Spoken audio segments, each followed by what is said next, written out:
স্বামীর ইউনিফর্ম পরে TikTok, police constable প্রত্যাহার। এদিকে জাতীয় পার্টিকে নির্বাচনে অযোগ্য ঘোষণার দাবি আক্তার হোসেনের। জানাবো চট্টগ্রামে আওয়ামী লীগ নেতা ও সাবেক এমপির বাসা লক্ষ্য করে গুলি।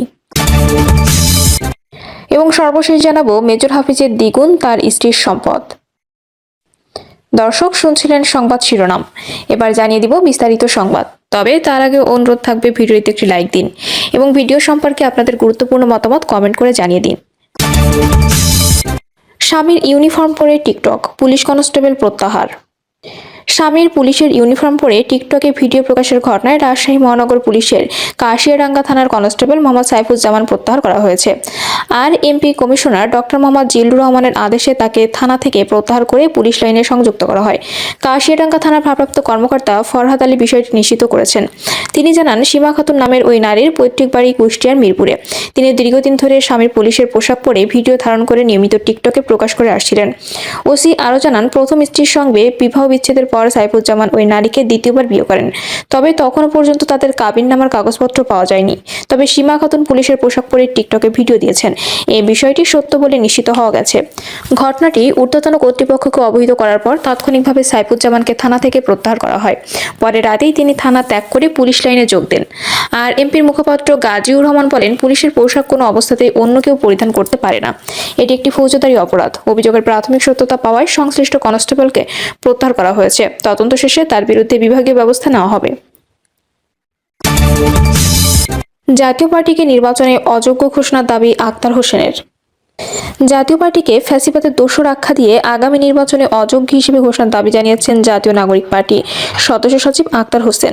তিনি বলেন, আইনের প্যাঁচ দিয়ে নানাভাবে ফ্যাসিবাদের দোষরদের পুনর্বাসনের নানা ধরনের চক্রান্ত হতে পারে। আমরা কোনোভাবে ফ্যাসিবাদের রাজনীতি, রাজনৈতিক অংশগ্রহণ ও রাজনৈতিক পুনর্বাসন দেখতে চাই না। আমরা জনগণ সরকার নির্বাচন কমিশনকে এ ব্যাপারে সিদ্ধান্ত গ্রহণ করে আগামী নির্বাচনে তাদেরকে অযোগ্য হিসেবে ঘোষণা জোরালো দাবি জানাচ্ছি। আক্তার হোসেন বলেন, বাংলাদেশে গত 16 বছর ধরে যে ফ্যাসিবাদ চেপে বসেছিল, যে স্বৈরাচার চেপে বসেছিল, তা একদিনে তৈরি হয়নি বা একা একা তৈরি হয়নি। এই স্বৈরাচার তৈরি করেছে, বৈধতা দিয়েছে, টিকিয়ে রাখার জন্য সব ধরনের ব্যবস্থা করেছে জাতীয় পার্টি। স্বৈরাচারের দোসর ফ্যাসিবাদের বৈধতা যারা দিয়েছে, তারা যেন কোনোভাবে নির্বাচনে অংশগ্রহণ করতে না পারে, এমন দাবি নিয়ে সরকারের কাছে বারংবার আবেদন করা হয়েছে। তিনি আরও বলেন, নির্বাচনে যারা প্রার্থী হয়েছেন, প্রার্থীদের সঙ্গে যারা কাজ করেন এবং জনগণ যেন শতভাগ নিরাপত্তা পায়, সে ব্যবস্থা করতে হবে।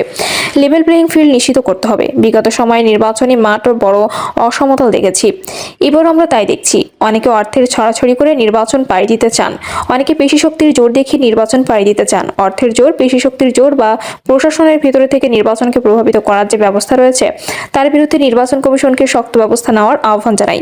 আক্তার আরও বলেন, তফসিল ঘোষণার পরদিন ওসমান হাদিকে গুলি করে হত্যা করা হয়েছে। আমরা তফসিলের আগে দেখেছি কিভাবে মানুষকে পাথর মেরে হত্যা করা হয়েছে। দিনে দুপুরে আইন শৃঙ্খলার অবনতি ঘটেছে। যদিও মনোনয়নপত্র দাখিলের শেষ দিন একটি উৎসবমুখর পরিবেশ ছিল, কোনো ধরনের অপ্রীতিকর ঘটনা ঘটেনি।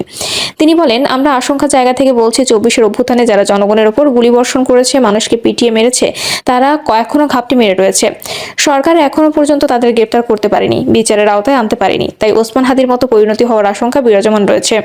আক্তার হোসেন বলেন, সরকারের পক্ষ থেকে যত ধরনের নিরাপত্তা ব্যবস্থা করা হোক, প্রার্থীরা বুলেট প্রুফ গাড়িতে চলাফেরা করুক না কেন, যদি অপরাধীরা রাস্তায় ঘুরঘুর করে তাদের গ্রেপ্তার করা না হয়, তবে কারো নিরাপত্তা নিশ্চিত করা সম্ভব নয়। যদি আমাদের দিকে বন্দুক উঁচিয়ে ধরা হয়, এরপরেও আমরা সত্যের পথে থাকবো। আমরা বুলের ভয় পাইনি, আমার ভাইয়েরা জীবন দিয়েছে। আমরা তাদের পথে যাওয়ার জন্য অধীর আগ্রহে অপেক্ষা করছি।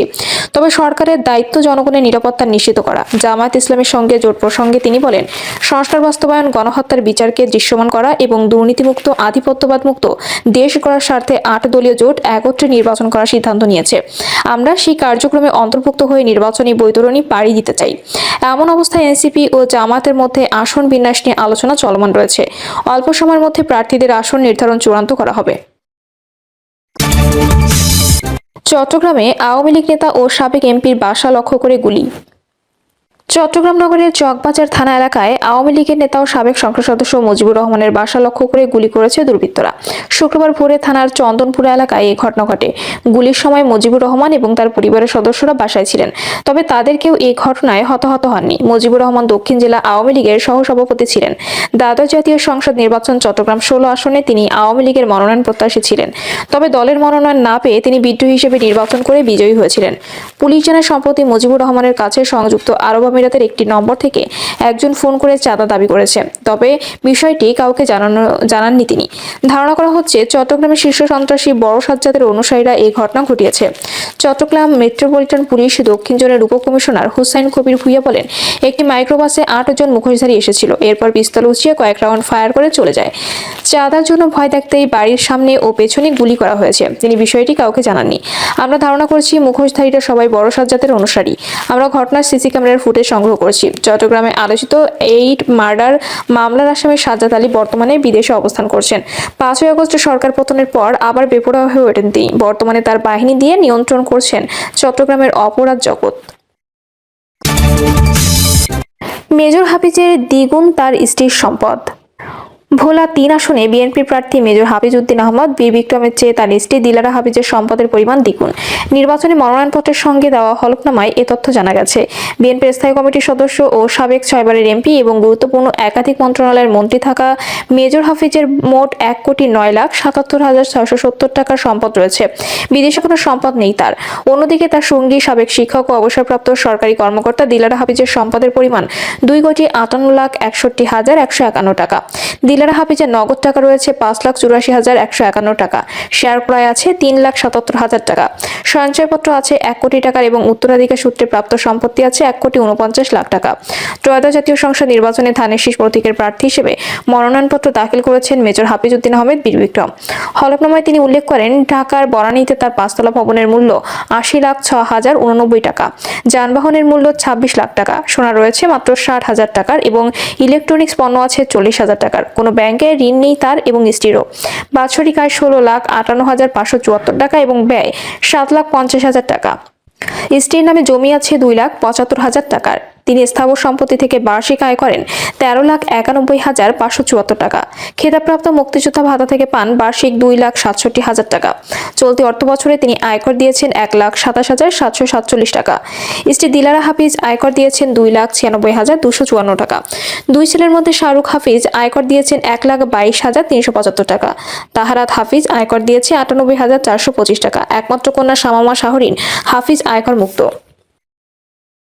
প্রিয় দর্শক, এই ছিল এখনকার সর্বশেষ সংবাদ। আপডেট সব সংবাদ পেতে চ্যানেলটি সাবস্ক্রাইব করে বেল আইকনটি ক্লিক করে রাখুন।